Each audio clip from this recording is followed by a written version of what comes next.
Social media ಜಮಾನ ಅಂತಾನೆ ಹೇಳ್ಬೋದು ಇವಾಗ ನಾವು. ಏನಾದ್ರೂ ಕೂಡ ಸೋಷಿಯಲ್ ಮೀಡಿಯಾ ಮೇಲೆ ಡಿಪೆಂಡ್ ಆಗಿದ್ದಾರೆ. ನೀವು ಕೂಡ ಇವಾಗ ಡಿಜಿಟಲಿ ಬಂದು ಇಲ್ಲಿ ಯೂಟ್ಯೂಬ್ ಅಲ್ಲಿ ನಿಮ್ಮ ಒಂದು ಅಕೌಂಟ್ ಅನ್ನ ಕ್ರಿಯೇಟ್ ಮಾಡ್ತೀರಾ, ಅಡುಗೆ ಮಾಡ್ತೀರಾ, ಸಕ್ಸಸ್ ಆಗ್ತೀರಾ, ಸಬ್ಸ್ಕ್ರೈಬರ್ಸ್ ಜಾಸ್ತಿ ಆಗತ್ತೆ, ಹಂಗೆ ಅರ್ನಿಂಗ್ಸ್ ಕೂಡ ಜಾಸ್ತಿ ಆಗತ್ತೆ. ಸೊ ಅಡಿಗೆನ ಯಾಕೆ ನೀವು ಆಯ್ಕೆ ಮಾಡ್ಕೋಬೇಕಾಯ್ತು ಏನಂತ ಹಿಂದಿನ ಸ್ಟೋರಿ ಏನಾದ್ರು ಇದೆಯಾ ಅದಕ್ಕೆ ಅಂತ?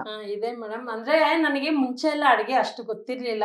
ಅಜ್ಜಿ ಮಾಡ್ತಾ ಇದ್ದಿದ್ದು, ಮತ್ತೆ ಅತ್ತೆದಿರು, ಮತ್ತೆ ಎಲ್ಲಾದ್ರು ರಿಲೇಷನ್ ಮನೆಗೆ ಹೋದಾಗ ಮಾಡ್ತಾ ಇದ್ದಿದ್ದು ನೋಡ್ಕೊಂತ ಇದ್ದೆ. ನಾನ್ ಜಾಸ್ತಿ ಕಣ್ಣಲ್ಲಿ ನೋಡೋದು, ಕೈಯಲ್ಲಿ ಮಾಡೋದು ಅಂತ ಆ ತರ ನಂದು. ಏನೇ ಆಗ್ಲಿ ಅಡಿಗೆ ಒಂದೇ ಅಲ್ಲ.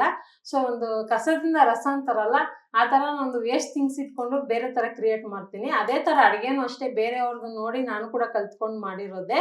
ಸೊ ಈ ಅಡಿಗೆಲ್ ಬಂದ್ಬಿಟ್ಟು ನಾನು ಗಾರ್ಮೆಂಟ್ಸ್ ಅಲ್ಲಿ ಕೆಲಸ ಮಾಡ್ತಾ ಇದ್ದೆ. ಕೆಲಸ ಮಾಡುವಾಗ ಅಲ್ಲಿ ನನಗೆ ಇದು ಫೆಸ್ಟಿವಲ್ ಟೈಮ್ಗೆ ಒಂದು ಟಾಸ್ಕ್ ತರ ಕೊಡ್ತಾ ಇದ್ರು, ಕಾಂಪಿಟೇಷನ್ ಗಳು ಕೊಡ್ತಾ ಇದ್ರು. ಅದ್ರಿಂದ ನನಗೆ ಇಂಟ್ರೆಸ್ಟ್ ಬಂತು. ಸೊ ಇವಾಗ ಏನಾದ್ರು ಕಾಂಪಿಟೇಷನ್ ಅಲ್ಲಿ ವಿತೌಟ್ ಫೈರ್ ಕುಕಿಂಗ್ ಅಂತ ಹೇಳಿರ್ತಾರಲ್ವಾ, ಸೊ ಅವಾಗ ನಾನು ನನ್ನ ಮೈಂಡ್ ಅಲ್ಲಿ ಸೆಟ್ ಮಾಡ್ಕೊಂತೀನಿ, ಏನು ಬೆಂಕಿ ಇಲ್ದಿರ ಯಾವ ತರ ಅಡಿಗೆ ಮಾಡೋದು. ಆವಾಗ ತುಂಬಾ ಜನ ಈ ತರ ಕೋಸಂಬರಿಗಳು ಮಾಡು, ಈ ತರ ಸಲಾಡ್ ಮಾಡು, ಈ ತರ ಜ್ಯೂಸ್ ಮಾಡಂತ ತುಂಬಾ ಜನ ಅಕ್ಕಪಕ್ಕ ಫ್ರೆಂಡ್ಸ್ ಗಳೇ ಸಪೋರ್ಟ್ ಮಾಡಿ ನನಗೆ ವರ್ಷನೂ ನಾನು ಎಲ್ಲದರಲ್ಲೂ ವಿನ್ ಆಗ್ತಾ ಇದ್ದೆ. ಸೊ ವಿತೌಟ್ ಫೈರ್ ಕುಕಿಂಗ್ ಅಲ್ಲ, ಅದ್ರ ಜೊತೆಗೆ ಮೆಹಂದಿ ಮತ್ತೆ ಸಣ್ಣ ಪುಟ್ಟ ಕ್ರಿಯೇಟಿವಿಟಿ ಗೇಮ್ಗಳು, ಆಕ್ಟಿವಿಟಿ ಗೇಮ್ಗಳು, ಹೂವು ಕಟ್ಟೋದಾಗಿರ್ಲಿ, ಮತ್ತೆ ಹೇರ್ ಸ್ಟೈಲ್ ಮಾಡೋದಾಗಿರ್ಲಿ, ಸಿಂಪಲ್ ಆಗಿ ಟ್ರೆಡಿಷನಲ್ ಮೇಕಪ್ ಮಾಡೋದಾಗಿರ್ಲಿ, ಅದೆಲ್ಲದ್ರಲ್ಲೂ ವಿನ್ ಆಗ್ತಾ ಇದ್ದೆ. ನಾನು ಅಡಿಗೆದಲ್ಲಿ ಜಾಸ್ತಿ ಇಂಟ್ರೆಸ್ಟ್ ಕೊಡ್ತಾ ಇದ್ದೆ. ಮತ್ತೆ ಯೂಟ್ಯೂಬ್ ಅನ್ನೋದು ಐಡಿಯಾ ಬಂದು ನನಗಿರ್ಲಿಲ್ಲ. ನಾನು ಏನ್ ಕೆಲ್ಸಕ್ಕೆ ಹೋಗೋದು ಬರೋದು, ಮನೇಲಿ ಮಾಡಿರೋದು ತಿನ್ನೋದು, ಬೆಳಗ್ಗೆ ಟಿಫನ್ ಮಾಡ್ಕೊಂಡು ಹೋಗ್ತಾ ಇದ್ದೆ ಅಷ್ಟೇ. ಸಾಯಂಕಾಲ ಅಷ್ಟರಲ್ಲಿ ನಮ್ಮ ಅಮ್ಮ ಮಾಡಿರೋದು ಅಡಿಗೆ. ಆವಾಗ ಆತರ ಇದ್ದಿದ್ದು. ಆಮೇಲೆ ಯೂಟ್ಯೂಬ್ ಬಂದ್ಬಿಟ್ಟು ನಮ್ ತಮ್ಮದ್ ಪ್ಲಾನಿಂಗ್ ಇದ್ದಿದ್ದು. ಅವ್ನ್ ಕಾಲೇಜಿಗೆ ಹೋಗೋವಾಗ ಯೂಟ್ಯೂಬ್ ಮಾಡ್ಬೇಕು, ಟೆಕ್ ಚಾನಲ್ ತರ ಕ್ರಿಯೇಟ್ ಮಾಡ್ಬೇಕಂತ ಅವನಿಗಿತ್ತು ಐಡಿಯಾ. ಆವಾಗ ನಾನು ಹಿಂಗೆ ಗಾರ್ಮೆಂಟ್ಸ್ ಅಲ್ಲಿ ಸುಮಾರು ಒಂದು 5 ವರ್ಷದಿಂದ ಕಾಂಪಿಟೇಷನ್ ಅಲ್ಲಿ ವಿನ್ ಆಗಿ ಬರ್ತಾ ಇದ್ದೆ. ಆವಾಗ ಆ ವರ್ಷನೇ ನಾನು ಚೇಂಜ್ ಮಾಡಿದ್ದು ಅನ್ಕೊಂತೀನಿ. ಆವತ್ತು ಕಾಂಪಿಟೇಷನ್ ಅಲ್ಲಿ 1 hour ಅಲ್ಲಿ 26 ರೆಸಿಪಿ ಮಾಡಿದ್ದೆ ನಾನು. ಏನಂದ್ರೆ ಮನೆಯಿಂದ ಏನು ಪ್ರಿಪೇರ್ ಮಾಡಂಗಿಲ್ಲ, ಅಲ್ಲೇ ಹೋಗಿ ಕಟ್ ಮಾಡ್ಕೊಂಡು ಅಲ್ಲೇ. ಅದು ಕಾಂಪಿಟೇಷನ್ ಅಂದ್ರೆ ಸರ್ವಿಂಗ್ ಕರೆಕ್ಟ್ ಆಗಿರ್ಬೇಕು, ಮತ್ತೆ ಅದು ನೋಡೋದಕ್ಕೆ ಚೆನ್ನಾಗಿರ್ಬೇಕು, ಮತ್ತೆ ಊಟನು ಅಡಿಗೆನು ಚೆನ್ನಾಗಿರ್ಬೇಕು, ಟೇಸ್ಟ್ ಉಪ್ಪು ಖಾರ ಅದೆಲ್ಲ ಕಾಂಪಿಟೇಷನ್ ಅಲ್ಲಿ ಕೌಂಟ್ ತಗೊಂತಾರೆ, ಲೆಕ್ಕಕ್ಕೆ ತಗೊಂಡೆ ವಿನ್ ಮಾಡೋದು. ಸೊ ಆ ತರದ್ರಲ್ಲಿ ನಾನು ಒಂದು ಯೂನಿಕ್ ಆಗಿ ಡಿಸೈನ್ ಅಲ್ಲಿ ಒಂದೇ ತರ ಪ್ಲೇಟ್ ಅಲ್ಲಿ ಡಿಫ್ರೆಂಟ್ ಆಗಿ 26 ರೆಸಿಪಿ ಮಾಡಿದ್ದೆ. ಅದ್ ಮಾಡಿ ಮನೆಗೆ ಬಂದಾಗ ಈ ತರ ಮನೇಲಿ ಇರೋರ್ಗೆ ಹೇಳ್ಕೊಂಡೆ, ನಮ್ ತಮ್ಮಗೆ ನಮ್ಮ ಅಮ್ಮಗೆಲ್ಲ. ಆವಾಗ ಸರಿ ಈ ತರ ಯೂಟ್ಯೂಬ್ ಚಾನಲ್ ಇದೆ, ಮಾಡೋಣ, ಫೇಮಸ್ ಆಗ್ತೀಯ ಅಂದ. ನನಗೆ ಫೇಮಸ್ ಆಗೋದಂದ್ರೆ ಆಸೆ, ಎಲ್ಲ ಜನ ನಾನು ನೋಡಿ ಗುರ್ತಿಸ್ಬೇಕಂತ. ಆ ತರ ಗಾರ್ಮೆಂಟ್ಸ್ ಅಲ್ಲೇ ನಾನು ಫೇಮಸ್ ಆಗ್ಬಿಟ್ಟೆ. ಅಂದ್ರೆ ಅಡಿಗೆ ಜೊತೆಗಲ್ಲ, ಒಂದೇ ಒಂದು ಇದು ಮಹಿಷಿ ಪಾತ್ರ ಹಾಕ್ಬೇಕಂತ ತುಂಬಾ ಆಸೆ ಇತ್ತು ನನ್ಗೆ. ಅದೇ ಫ್ಯಾನ್ಸಿ ಡ್ರೆಸ್ ಕಾಂಪಿಟೇಷನ್ ಅಲ್ಲಿ ಅದ್ರಲ್ಲಿ ಮಹಿಷಿ ಡ್ರೆಸ್ ಹಾಕಿ ಎಲ್ಲಾ ಫುಲ್ ಗಾರ್ಮೆಂಟ್ಸ್ ಎಲ್ಲ ರೌಂಡ್ ಹಾಕಿದ್ದೆ ನಾನು. ಆವಾಗ ಫುಲ್ ಫೇಮಸ್ ಆಗೋದೆ ನಾನು. ರೇಖಾ ಅಂದ್ರೆ ಅವಾಗ ಇವಾಗೂ ಅಷ್ಟೇ ಕಂಪ್ನಿಯಲ್ಲಿ ನಾನಂದ್ರೆ ಎಲ್ಲ ಈಸಿಯಾಗಿ ಕಂಡುಹಿಡಿತಾರೆ. ಸೊ ಒಂದಕ್ಕೆ ಸ್ಟಿಕ್ ಆಗ್ಬೇಕು ಅಂತಂದಿರ್ಲಿಲ್ಲ ನಿಮ್ಗೆ? ಅಡ್ಗೆ ಮಾಡ್ತಾ ಇದ್ರಿ, ಆಮೇಲೆ ಫ್ಯಾನ್ಸಿ ಡ್ರೆಸ್, ಅದಾದ್ಮೇಲೆ ಕರಿಕ್ಯುಲಮ್, ಬೇರೆ ಆಕ್ಟಿವಿಟೀಸ್. ಸೊ 7 ವರ್ಷದ ಹಿಂದೆ ನೀವು ಏನು ಚಾನೆಲ್ ನ ಸ್ಟಾರ್ಟ್ ಮಾಡ್ತೀರಾ, ಅದಾದ್ಮೇಲೆ ಇವ್ರು 7 ವರ್ಷದ ಹಿಂದೆ ಸ್ಟಾರ್ಟ್ ಮಾಡಿದ್ದು, ಇವಾಗ 2 ಲಕ್ಷದ ಸಮಥಿಂಗ್ ಏನೋ ಸಬ್ಸ್ಕ್ರೈಬರ್ಸ್ ಇದ್ದಾರೆ. ಸಾರಿ, 2 ಮಿಲಿಯನ್ ಸಮಥಿಂಗ್ ಇವರಿಗೆ ಸಬ್ಸ್ಕ್ರೈಬರ್ಸ್ ಇರೋದು. ಸೊ 27 ಲಕ್ಷ 3 ದಿವಸ ಆಗಿದೆ ಆಲ್ರೆಡಿ. 27 ದಾಟ್ಬಿಟ್ಟಿದ್ದೀನಿ ನಾನು. ನೋಡೋಣ, ನಿಮ್ಮಿಂದ ಇನ್ನೂ ಜನ ಸಬ್ಸ್ಕ್ರೈಬರ್ ಜಾಸ್ತಿ ಆಗ್ಲಿ, ಬೇಗನೆ 3 ಮಿಲಿಯನ್ ಆಗ್ಲಿ ಅಂತ ನನಗೂ ಆಸೆ. ನೋಡೋರು ಸಪೋರ್ಟ್ ಮಾಡ್ಲಿ ಅಂತ ಕೇಳ್ಕೊಂಡು. 3 ಮಿಲಿಯನ್ ಆದ ತಕ್ಷಣ ನಮಗೆ ಒಂದು ಟ್ರೀಟ್ ಕೊಡಿಸ್ಬೇಕು. ಖಂಡಿತ. ಓಕೆ, ಸೊ ಈ ಜರ್ನಿ ಅಷ್ಟು ಈಸಿ ಇರೋದಿಲ್ಲ. ನಿಮ್ಗೆ ಸ್ಟಾರ್ಟ್ ಮಾಡಿದ ತಕ್ಷಣ ನಿಮ್ಗೆ ಸಬ್ಸ್ಕ್ರೈಬರ್ಸ್ ಬರೋದಿಲ್ಲ. ನೀವು ಕಂಟೆಂಟ್ ಹಾಕ್ಬೇಕು, ಅದು ಜನಗಳಿಗೆ ಇಷ್ಟ ಆಗ್ಬೇಕು. ಅದರ ಮೇಲೆ ನೀವು ಅದಕ್ಕೆ ಸಂಬಂಧಪಟ್ಟಂತೆ ಮತ್ತೊಂದಿಷ್ಟು ವರ್ಕ್ ಮಾಡ್ಬೇಕಾಗತ್ತೆ, ಒಂದಿಷ್ಟು ಸ್ಟ್ರಗಲ್ ಮಾಡ್ಬೇಕಾಗಿರುತ್ತೆ. ಸೊ ಈ ಜರ್ನಿ ಯಾವ ತರ ನಿಮ್ಮನ್ನ ತಗೊಂಡ್ ಬಂತು ಇಲ್ಲಿವರೆಗೂ ಅಂತ? ಅಂದ್ರೆ ಇವಾಗ ನಾನು ಫಸ್ಟ್ ಎಲ್ಲ ಅಡ್ಗೆ ಮಾಡುವಾಗ ನನ್ಗೆ ಈ ರಿಂಗ್ ಲೈಟ್ಗಳು, ಸ್ಟ್ಯಾಂಡ್ಗಳು, ಟ್ರೈಪಾಡ್ಗಳು ಅವೇನು ಗೊತ್ತಿರ್ಲಿಲ್ಲ. ಆಮೇಲೆ ಇನ್ನೊಂದೇನಂದ್ರೆ ಮೊಬೈಲ್ ಅಲ್ಲಿ ವಿಡಿಯೋ ಮಾಡಿದ್ರಿ ಫಸ್ಟ್ ಟೈಮ್. ಆವಾಗ ನಮ್ ತಮ್ಮ ಹತ್ರ ಒಬ್ಬನ ಹತ್ರನೇ ಫೋನ್ ಇದ್ದಿದ್ದು, ನನ್ನ ಹತ್ರ ಎಲ್ಲ ಫೋನೇ ಇರ್ಲಿಲ್ಲ. ಅವಾಗ ಫೋನ್ ಅಂದ್ರೆ ಒಂದು ದೊಡ್ಡ ಯಾರೋ ರಿಚ್ ಫ್ಯಾಮಿಲಿ ಹತ್ರ ಇರೋ ತರ ಫೀಲ್ ಇದ್ದಿದ್ದು. ನಮ್ ತಮ್ಮ ಕೆಲ್ಸಕ್ಕೆ ಸೇರಿದ್ದ ಅನ್ಬಿಟ್ಟು ಅವ್ನಿಗೆ ಒಂದು ಫೋನ್ ಕೊಟ್ಟಿದ್ದೆ. ಆವಾಗ ಅವ್ನಿಗೆ ಗೊತ್ತಾಗಿದ್ದು ಯೂಟ್ಯೂಬ್ ಅಂತ. ಸರಿ, ಫೋನ್ ಅಲ್ಲಿ ಒಂದು ವಿಡಿಯೋ ಮಾಡಿದೆ. ಅದೇ ಐಟಮ್ ಎಲ್ಲ ನಾನು ಕಾಂಪಿಟೇಷನ್ ಅಲ್ಲಿ ಉಳಿಸಿ ಎತ್ಕೊಂಡ್ಬಂದಿದ್ನಲ್ಲ, ಅದ್ ತಗೊಬಂದು ಹಂಗೆ ವಿಡಿಯೋ ಮಾಡಿ ಅಪ್ಲೋಡ್ ಮಾಡ್ದ. ಮತ್ತೆ ಚಾನಲ್ ಹೆಸರುಗಳು ಎಷ್ಟೆಷ್ಟು ಡಿಫ್ರೆಂಟ್ ಆಗೆಲ್ಲ ಟ್ರೈ ಮಾಡಿದ್ರಿ. ನನ್ಗೆ ಹಂಗಲ್ಲ ಪಟ್ಟಂತ ನಮ್ ಚಾನಲ್ ಹೆಸರು ಜನಕ್ಕೆ ಬೇಗನೆ ತಲೆ Reach ಆಗ್ಬೇಕು, ಕುತ್ಕೋಬೇಕು. ಏನೇ ಆದ್ರೂನು ಈ ರೇಖಾ ಅನ್ನೋ ಇದು ಬರ್ಬೇಕಂತ. ಅವಾಗ ಅವನು ರೇಖಾ ಅಡುಗೆ ಅಂತ ನಮ್ ತಮ್ಮನೇ ಇಟ್ಟಿದ್ದು ಚಾನಲ್.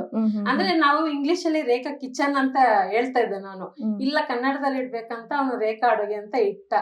ಆಮೇಲೆ ಮೊಬೈಲ್ ಅಲ್ಲಿ ವಿಡಿಯೋ ಮಾಡ್ಬಿಟ್ರಿ, ಆವಾಗ ಮೊಬೈಲ್ ಅಲ್ಲಿ ಕಮೆಂಟ್ ಗಳು ಬಂತು ನನಗೆ, ಈ ತರ ಸೌಂಡ್ ಬರಬಾರ್ದು, ಈ ತರ ಪಾತ್ರೆ ಯೂಸ್ ಮಾಡಿ, ಈ ತರ ಜಾಗದಲ್ಲಿ ಮಾಡಿ, ಎಲ್ಲ ಜನನೇ ನನ್ಗೆ ಕಮೆಂಟ್ ಮೂಲಕ ಸಜೆಷನ್ ಮಾಡಿ ಚೇಂಜ್ ಆಗಿದ್ದು. ಆವಾಗ ಸರಿ ಫಸ್ಟ್ ಟೈಮ್ ಮೊಬೈಲ್ ಅಲ್ಲಿ ಬಿಟ್ಟಿದ್ನಲ್ಲ ವಿಡಿಯೋ ಡಿಲೀಟ್ ಮಾಡಿದೆ. ಆಮೇಲೆ ನನ್ನ ಫ್ರೆಂಡ್ ಅವ್ರ ಕಡೆಯಿಂದ, ಗೊತ್ತಿರೋರ್ ಕಡೆಯಿಂದ ಇನ್ಸ್ಟಾಲ್ಮೆಂಟ್ ಅಲ್ಲಿ ಅವ್ರದ್ದು ಕ್ರೆಡಿಟ್ ಕಾರ್ಡ್ ಇತ್ತು, ಅವ್ರು ದೊಡ್ಡ ಕಂಪ್ನಿಯಲ್ಲಿ ಕೆಲಸ ಮಾಡ್ತಾ ಇದ್ರು. ಅವ್ರ ಹತ್ರ ಕ್ರೆಡಿಟ್ ಕಾರ್ಡ್ ಯೂಸ್ ಮಾಡ್ಕೊಂಡು ಕ್ಯಾಮ್ರಾ ಯೂಸ್ ತಗೊಂಡ್ರಿ, ಕಡಿಮೆ ರೇಟ್ ಇದೆ ತಗೊಂಡು ಕ್ಯಾಮ್ರಾದಲ್ಲಿ ವಿಡಿಯೋ ಮಾಡಕ್ ಸ್ಟಾರ್ಟ್ ಮಾಡಿದ್ರಿ. ಆದ್ರೆ ವಿಡಿಯೋ ಮಾಡುವಾಗ ನಮ್ಗೆ ಕೆಲ್ಸಕ್ಕೆ ಹೋಗ್ತಾ ಇದ್ದೀರಲ್ವಾ, ಸಿಗೋದೇ ನನಗೆ ಒಂದ್ ದಿವಸ ಭಾನುವಾರ. ನಮ್ ತಮ್ಮ ಬಂದ್ಬಿಟ್ಟು ಕಂಪ್ನಿಗೆ ಹೋಗ್ತಾ ಇದ್ದ, ಅವ್ನಿಗೆ ಶನಿವಾರ ಭಾನುವಾರ ರಜಾ ಸಿಗ್ತಾ ಇತ್ತು. ಭಾನುವಾರ ನಾನು ಬೆಳಗ್ಗೆ ಸ್ಟಾರ್ಟ್ ಮಾಡಿದ್ನಂದ್ರೆ ಅಡ್ಗೆ ಮಾಡಕ್ಕೆ, ಸಾಯಂಕಾಲ ಗಂಟ ಒಂದು ವಾರಕ್ಕಾಗೋಷ್ಟು 6 ಅಡ್ಗೆ ಮಾಡ್ತಾ ಇದ್ದೆ. ಅಂದ್ರೆ ಫಸ್ಟ್ 2 ಮಾಡ್ತಾ ಇದ್ರಿ, ಆಮೇಲೆ 3 ಮಾಡ್ತಾ ಇದ್ರಿ, 5 ಅಡ್ಗೆ ಮಾಡ್ತಾ ಇದ್ದೆ. ಜನ ಜಾಸ್ತಿ ಸಪೋರ್ಟ್ ಮಾಡಿದ್ರು, ಸಬ್ಸ್ಕ್ರೈಬರ್ ಆದ್ರು, ಮತ್ತೆ ಜಾಸ್ತಿ ರೆಸಿಪಿಗಳನ್ನ ಕೇಳಿದ್ರು. ಆವಾಗ ಜಾಸ್ತಿ ಮಾಡ್ತಾ ಮಾಡ್ತಾ ಹಂಗೆ ಬಂದ್ರಿ ನಾವು. ಸೊ ಒಂದ್ ದಿನಕ್ಕೆ ನೀವು ಎಷ್ಟು ವಿಡಿಯೋಸ್ನ ಅಪ್ಲೋಡ್ ಮಾಡ್ಬೇಕಾಗತ್ತೆ ನಿಮ್ಗೆ? ಅಂದ್ರೆ ನೀವು ಇಷ್ಟು ವರ್ಷದಿಂದ ಮಾಡ್ಕೊಂಡು ಬಂದಿರೋದ್ರಿಂದ ನಿಮಗೊಂದು ಲೆಕ್ಕ ಇರತ್ತೆ, ಇಷ್ಟು ನಾನು ವಿಡಿಯೋಸ್ ಅಪ್ಲೋಡ್ ಮಾಡ್ಬೇಕು, ಈ ಟೈಮಿಗೆ ಅಪ್ಲೋಡ್ ಮಾಡ್ಬೇಕು ಅಂತ. ಅದನ್ನ ಯಾವ ತರ ಕ್ಯಾಲ್ಕುಲೇಟ್ ಮಾಡ್ತೀರಿ ನೀವು ಅಂತ? ಅಂದ್ರೆ ಇವಾಗ ಸ್ವಲ್ಪ ಕಡಿಮೆ ಮಾಡಿದ್ದೀನಿ. ಫಸ್ಟ್ ಎಲ್ಲ ಡೈಲಿ ಒಂದೊಂದು ರೆಸಿಪಿ ಆಗ್ತಾ ಇದ್ದೆ. ಇವಾಗ ಸ್ವಲ್ಪ ಜಾಸ್ತಿ ಡಿಫ್ರೆಂಟ್ ಆಗಿ ಟ್ರೈ ಮಾಡ್ಬೇಕು. ಮತ್ತೆ ನನಗೂ ಅವಾಗ ಸ್ವಲ್ಪ ಹೆಲ್ತ್ ಪ್ರಾಬ್ಲಮ್ ಆಗುತ್ತೆ. ಮತ್ತೆ ಮನೇಲಿ ಇವಾಗ ಮಾಡಿದ್ನೇ ಮಾಡಕ್ಕೂ ಆಗಲ್ಲ, ಏನಾದ್ರು ಚೇಂಜಸ್ ಮಾಡ್ಬೇಕು ಅಡ್ಗೆನಲ್ಲಿ. ಒಂದೇ ತರ ಮಾಡಿದ್ರೂ ಯಾರು ಇಷ್ಟ ಪಡೋದಿಲ್ಲ. ಯಾಕಂದ್ರೆ ನಾನು ಒಂದೇ ರೆಸಿಪಿನ 4-5 ವೆರೈಟಿ ಮಾಡಿದ್ದೀನಿ.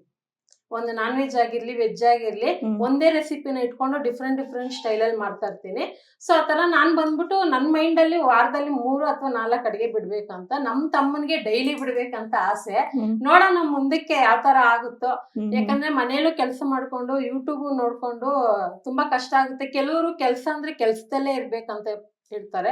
ನಾವಾಗಲ್ಲ, ಮನೇದು ನೋಡ್ಕೊಂಡು ಹೊರಗಡೆ ಏನಾದ್ರು ಫಂಕ್ಷನ್, ಫ್ಯಾಮಿಲಿ ಫಂಕ್ಷನ್ಗೆ ಅಥವಾ ಹೊರಗಡೆ ಎಲ್ಲಾದ್ರೂ ಹೋಗೋದಿರುತ್ತೆ, ಒಂದ್ ದಿವಸ ಮಾಡಕ್ ಆಗೋದಿಲ್ಲ, ಆ ತರ ಎಲ್ಲ ಇರುತ್ತೆ. ಅದನ್ನೆಲ್ಲ ನೋಡ್ಕೊಂಡು ವಿಡಿಯೋ ಒಂದೋ 2 ಪೆಂಡಿಂಗ್ ಇಟ್ಕೊಂತೀವಿ ನಾವು. ಸೊ ಗಾರ್ಮೆಂಟ್ಸ್ ಅಲ್ಲಿ ಕೆಲಸ ಮಾಡ್ತಾ ಇದ್ರಿ, ಅದಾದ್ಮೇಲೆ ಯೂಟ್ಯೂಬ್ ನಿಮ್ ಕೈ ಹಿಡಿತು, ನಿಮ್ಮ ಲೈಫಿಗೆ ಒಂದು ಆಧಾರ ಅಂತಾನೆ ಹೇಳ್ಬೋದು ಯೂಟ್ಯೂಬ್. ಇವಾಗ ಗಾರ್ಮೆಂಟ್ ಅಲ್ಲಿ ಕೆಲಸ ಮಾಡೋ ಟೈಮಲ್ಲಿ ಆಗಿರ್ಬೋದು, ನಿಮ್ಮ ಯೂಟ್ಯೂಬ್ ಸ್ಟಾರ್ಟ್ ಆಗೋಕ್ಕೂ ಮುಂಚೆ ಆಗಿರುವಂತಹ ಟೈಮಲ್ಲಿ ಆಗಿರ್ಬೋದು, ಒಂದಿಷ್ಟು ಕಷ್ಟಗಳನ್ನ ನೀವು ಪಟ್ಟಿದ್ದೀರಾ. ನಾನು ಎಲ್ಲೋ ಎಷ್ಟೊಂದ್ ಕಡೆ ನೋಡಿದ್ದೀನಿ ಕೂಡ, ಅದನ್ನ ಓದಿದ್ದೀನಿ ಆರ್ಟಿಕಲ್ಗಳನ್ನು. ಸೊ ಆ ಒಂದು ಲೈಫ್ನ ಇವಾಗ ನೀವು ನೆನ್ಸ್ಕೋಬೇಕು ಅಂತಂದ್ರೆ ಎಷ್ಟೆಲ್ಲ ಚೇಂಜಸ್ನ ನೀವು ಕಾಣ್ತಾ ಇದೆ ನಿಮ್ಗೆ ಇವಾಗ ಅಂತ? ಲೈಫ್ನ ನೀವು ನೆನ್ಸ್ಕೊಂಡು ಈ ಕಡೆ ನೀವು ಬಂದಾಗ ಏನ್ ಚೇಂಜಸ್ ನಿಮ್ಗೆ ಕಾಣಿಸ್ತಾ ಇದೆ ಅಂತ? ಅಂದ್ರೆ ತುಂಬಾ ಚೇಂಜಸ್ ಆಗಿದೆ ಮೇಡಮ್. ಅಂದ್ರೆ ನಾವು ನಮ್ ಮನುಷ್ಯ ಚೇಂಜ್ ಆಗ್ಬಾರ್ದು. ನಾವ್ ಏನ್ ಅವಾಗಿಂದ ಕಲ್ಚರ್, ಸಂಸ್ಕೃತಿ ಅದನ್ನ ಇಟ್ಕೊಂಡಿದೀವಿ, ಅದನ್ನ ಹಾಗೆ ಫಾಲೋ ಮಾಡ್ಕೊ ಬಂದ್ರೆ ಎಲ್ಲಾನು ಸಕ್ಸಸ್ ಆಗುತ್ತೆ. ಏನ್ ಗೊತ್ತಾ, ಇವಾಗ ಅಡ್ಗೆ ಮಾಡುವಾಗ ಫಸ್ಟ್ ಎಲ್ಲ ನಾನು ಹಳೆ ಪಾತ್ರೆಗಳನ್ನ ಯೂಸ್ ಮಾಡ್ತಾ ಇದ್ದೆ. ಮತ್ತೆ ಲೈಟ್ಗಳಿರ್ಲಿಲ್ಲ, ಕಿಟಕಿ ಬೆಳಕಲ್ಲೇ ಅಡ್ಗೆ ಮಾಡ್ತಾ ಇದ್ದೆ. ಆಮೇಲೆ ಟ್ರೈಪಾಡ್ ಇಲ್ಲ. ನಮ್ ತಮ್ಮ ಚೇರ್ ಹಾಕೊಂಡು ಚೇರ್ ಮೇಲೆ ನಿಂತ್ಕೊಂಡು ಹಿಂಗೆ ಕ್ಯಾಮ್ರಾ ಇಟ್ಕೊಂತ ಇದ್ದ. ಒಂದೊಂದು ಅಡ್ಗೆ 1 ಅವರ್ ಮಾಡ್ಬೇಕಂದ್ರೆ ನಾನು ಹಂಗೆ ಇಟ್ಕೊಂಡ್ ಮಾಡ್ತಾ ಇದ್ದೆ. ಇದೇ ತರ 1.5 ವರ್ಷ ಕಷ್ಟ ಬಿದ್ದಿದ್ದೀರಿ. ಆಮೇಲೆ ಸ್ವಲ್ಪ ಎಲ್ಲ ಚೇಂಜಸ್ ಮಾಡಿದ್ರಿ. ನಾವು ಕೂಡ ಬೇರೆ ಯೂಟ್ಯೂಬ್ಗಳನ್ನ ನೋಡ್ತಾ ಇರ್ತೀರಲ್ಲ, ವ್ಲಾಗ್ ಅದೆಲ್ಲ ನೋಡ್ತಾ ಇರ್ತೀರಿ. ಕೆಲವರು ಸ್ಟುಡಿಯೋ ಎಲ್ಲ ಇಟ್ಕೊಂಡ್ ಮಾಡ್ತಾ ಇರ್ತಾರಲ್ಲ, ಆ ತರ ನೋಡಿ ಕೆಲವೊಂದು ಚೇಂಜಸ್ ಮಾಡ್ಕೊಂಡ್ರೆ ಒಂದು 3 ವರ್ಷ ಆದ್ಮೇಲೆ ಒಳ್ಳೆ ಕ್ವಾಲಿಟಿ ಕ್ಯಾಮ್ರಾ ತಗೊಂಡು ಇವಾಗ ಒಳ್ಳೆ ಕ್ವಾಲಿಟಿಯಲ್ಲೇ ವಿಡಿಯೋ ಬಿಡ್ತಾ ಇದ್ದೀರಿ. ತುಂಬಾ ಚೇಂಜ್, ಯೂಟ್ಯೂಬ್ ಇಂದ ತುಂಬಾ ಚೇಂಜ್ ಆಗಿದ್ದೀರಿ. ಅಂದ್ರೆ ಹಳೇದ್ ಮರ್ತಿಲ್ಲ, ಹಾಗೆ